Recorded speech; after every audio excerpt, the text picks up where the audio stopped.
Hello everyone, Shri Swami Samarth. कसे आहात सगळे?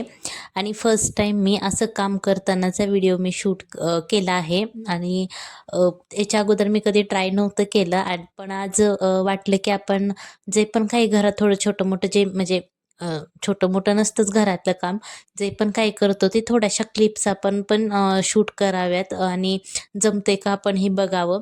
सो म्हणून आज मी किचनची क्लिनिंग करायला घेतली.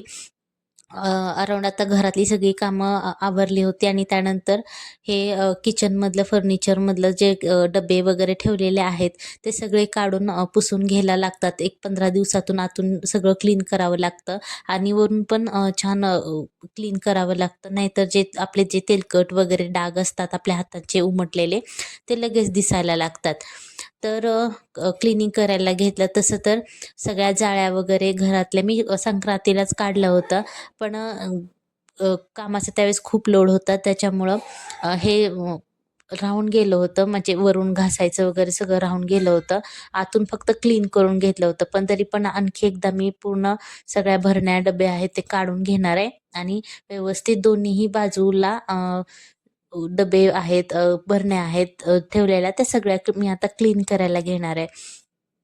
तर स्वच्छ सगळं अगोदर झाडून पुसून घेतलं आणि ह्या भरण्या मी आत्ता व्यवस्थित लावून घेते. आणि जे काही नको असलेल्या वस्तू असतील, म्हणजे जे काही रिकामे डबे असतील किंवा ते घासायला टाकणार. आणि जे काही रिकामे झालेले पॅकेट्स वगैरे कशाचे नाही म्हटलं तर रोज 1-2 तरी निघतातच. तर व्यवस्थित मी सगळं डब्यामध्ये भरून हे सगळं मी व्यवस्थित लावून घेणार आहे.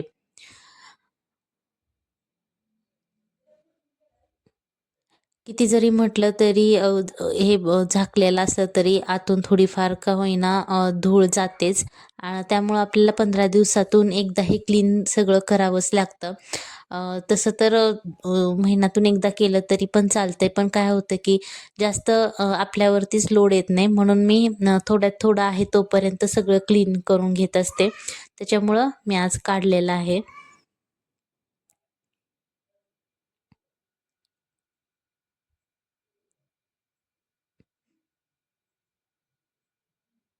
व्यवस्थित सगळं आता मी वस्तू लावून घेते.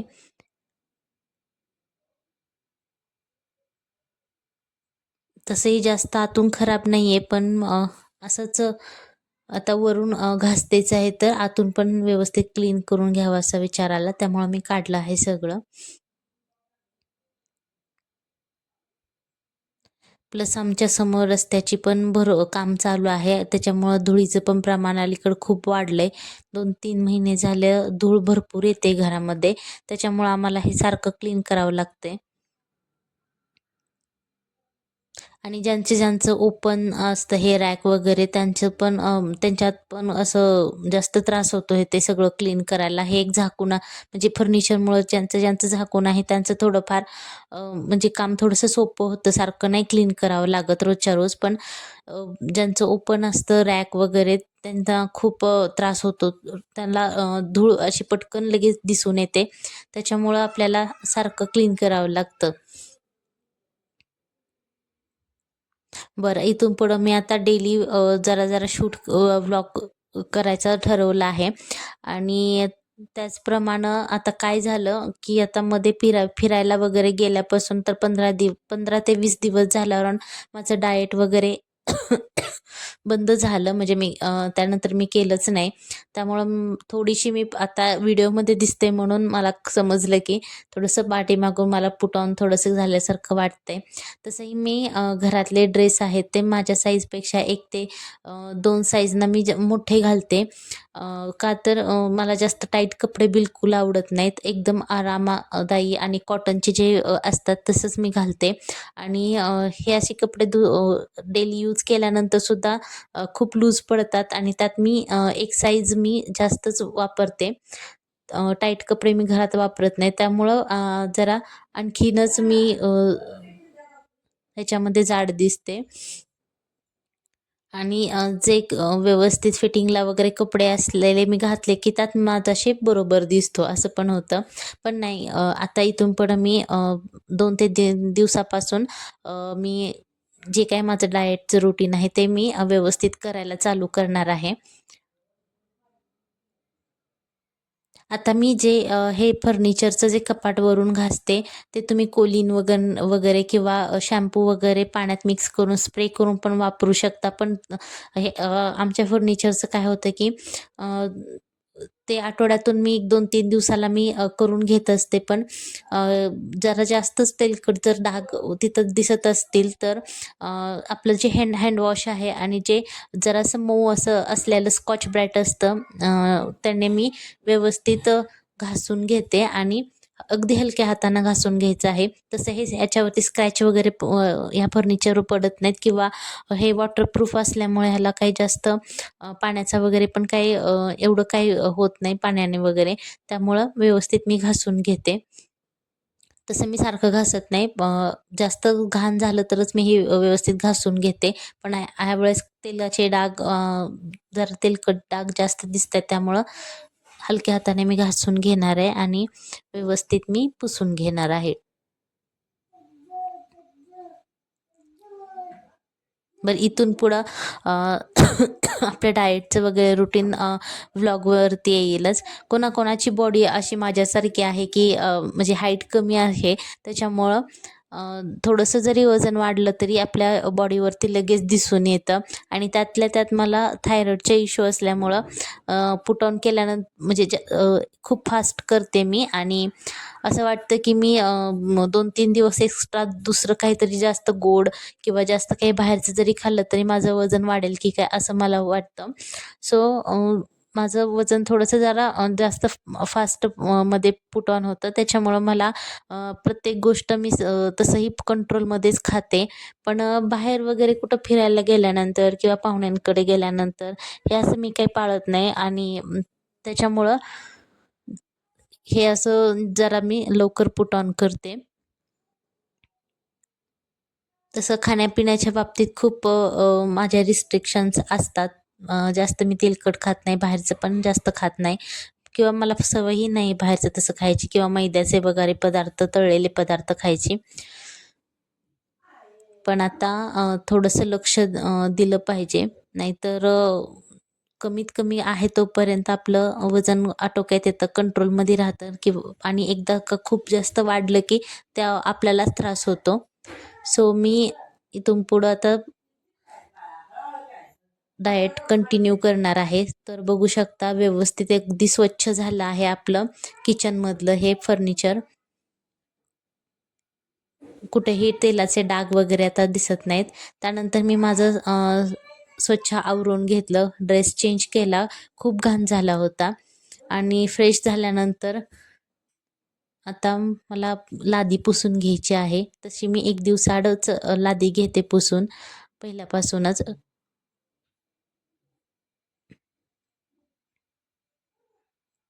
आता आतलं पूर्ण घेतलं आहे मी क्लीन करून. आता हे हॉलचं पोर्शन आहे आणि तसंच मी जिना पण घेणार आहे पुसून.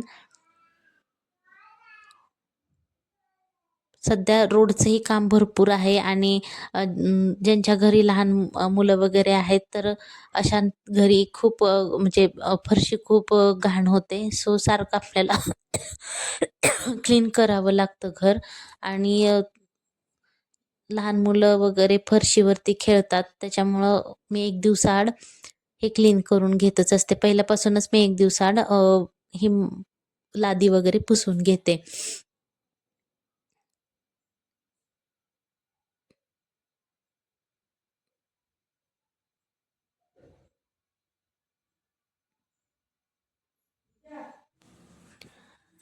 तर अशा घरकामासाठी आमच्या इथं ना मावशी वगैरे किंवा कोणी हेल्पर मिळत नाही का. तर म्हणजे गावापासून आम्ही 10 मिनिटाच्या अंतरावरती आमच्या मळ्यातच आम्ही राहतो.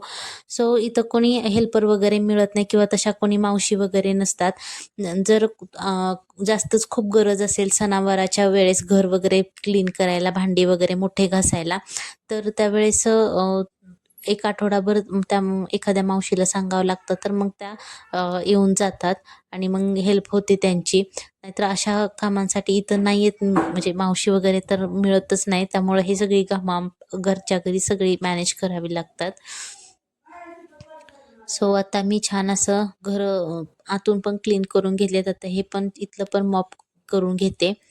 तर आता मी वांग्याची भाजी बनवायला घेत आहे. तर वांग्याची भाजी बऱ्याच घरात आवडत नाही. आमच्या पण घरात नाही आवडत. पण जे ताजी वांगी असतात त्याचं म्हणजे भरलेलं वांगं किंवा खारं वांगं वगैरे असं ताजी ताजी असताना आवडीने खातात. तर मी आता ह्याचा रस्सा बनवत आहे वांग्याचा.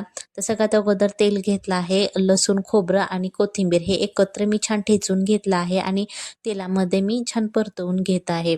आणि सगळं आपल्याला लो फ्लेमवरती हे सगळं परतवायचं आहे. नाहीतर हे म्हणजे फोडणी त्याची करपण्याची शक्यता असते. बरं, ह्याच्यामध्ये जास्त आपल्याला काही मसाले घालायची गरज नाहीये. तर ह्याच्यामध्ये मी बेसिक मसालेच वापरते. म्हणजे हळद, घरगुती आपलं जे काळं तिखट असतं ते वापरणार आहे आणि छान ह्याची रस्सा बनवणार आहे. तशाही रोजच्या भाज्यांमध्ये आम्ही गरम मसाला वगैरे असं काही जास्त वापरतच नाहीये. तर आता मी याच्यामध्ये हळद टाकते आणि आपलं काळं तिखट आहे घरचं ते.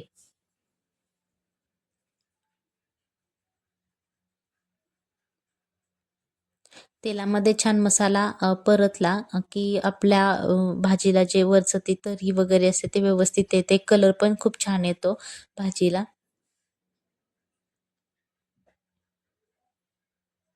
तर आपला आता मसाला छान परतून झाला आहे. तर आता मी याच्यामध्ये वांग्याच्या ज्या फोडी करून घेतले ते घातलं आहे. तर आम्हाला इतकं लागत नाही भाजी 4 जणांना, पण आम्हाला आणखी एका घरी स्वयंपाक द्यायचा आहे. सो त्या हिशोबानं मी रस्सा बनवत आहे. तर आता मी घालते भाजलेल्या शेंगदाण्याचं कूट 3 चमचे घालत आहे. जास्त पण नाही घालायचं. रस्सा असा थोडासा पातळ असला की खायला छान लागतो.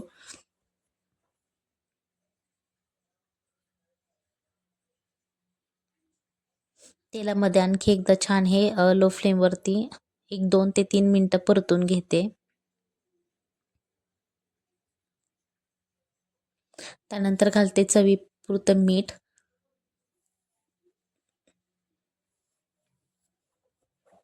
तिखट, मीठ त्यानंतर लसूण, कोथिंबीर हे व्यवस्थित जर तुम्ही भाजीमध्ये घातलं तर भाजी अगदी चवीला पण छान होते आणि आणखी इतर कुठले मसाले टाकायची सुद्धा गरज नाहीये.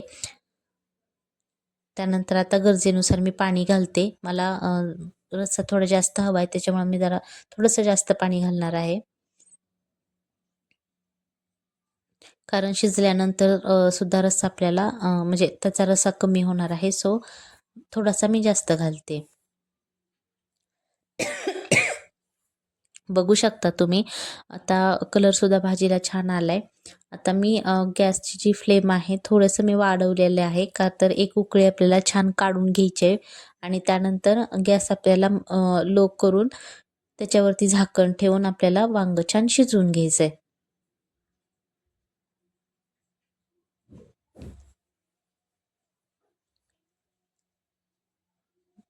मला लागतंय तेवढा मी याच्यामध्ये पाणी घातलं आहे.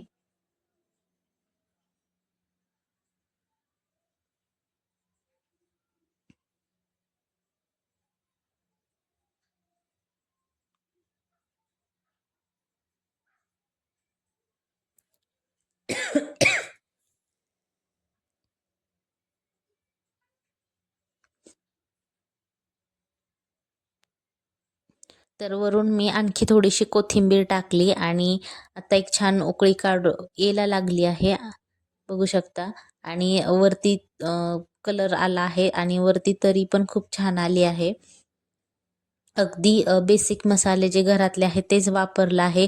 खोबरं म्हणजे सुकं खोबरं, आलं सुकं खोबरं, त्यानंतर लसूण, कोथिंबीर हे सगळं एकत्र ठेचून मी ह्याच्यात घातलंय आणि त्यानंतर जे घरगुती काळं तिखट आहे ते, हळद आणि मीठ, त्यानंतर शेंगदाण्याचं कूट बस एवढंच आपण वापरलेलं आहे. दुसरा कुठलाही गरम मसाला किंवा धना पावडर किंवा जिरा पावडर वगैरे असलं काहीही घातलेलं नाहीये. आणि एक वांग्याच्या भाजीला मी अख्खे जिरे पण फोडणीला नाही वापरत. सो आता छान आपल्याला उकळी आलेली आहे आणि गॅस आता मी लो केला आहे आणि आता ही छान शिजू द्यायचं आहे आपल्याला.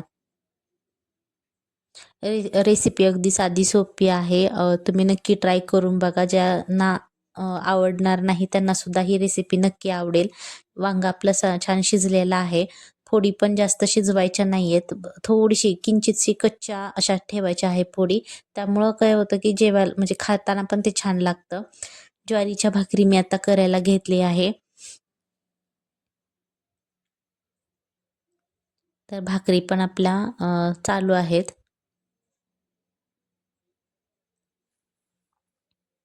तर बघू शकता घराच्या पुढं मी व्हिडिओमध्ये दाखवलं होतं की कडुलिंबाचं झाड आम्ही कट केलं आहे आणि ते कट केल्यामुळं खूप असं रिकामं वाटतंय आणि खूप स्पेस असा दिसतोय. तर आंब्यांना पण छान मोहर आलाय आणि जे आता झाड कट केलं आहे ते तिथं भरपूर असं स्पेस आहे, तर तिथं आम्ही नारळ किंवा आंब्याचीच झाडं लावणार आहे या पावसाळ्यामध्ये. त्यामुळं हा गॅप पण आता भरून निघेल. सो आजच्या व्हिडिओपुरतं एवढंच. बाय.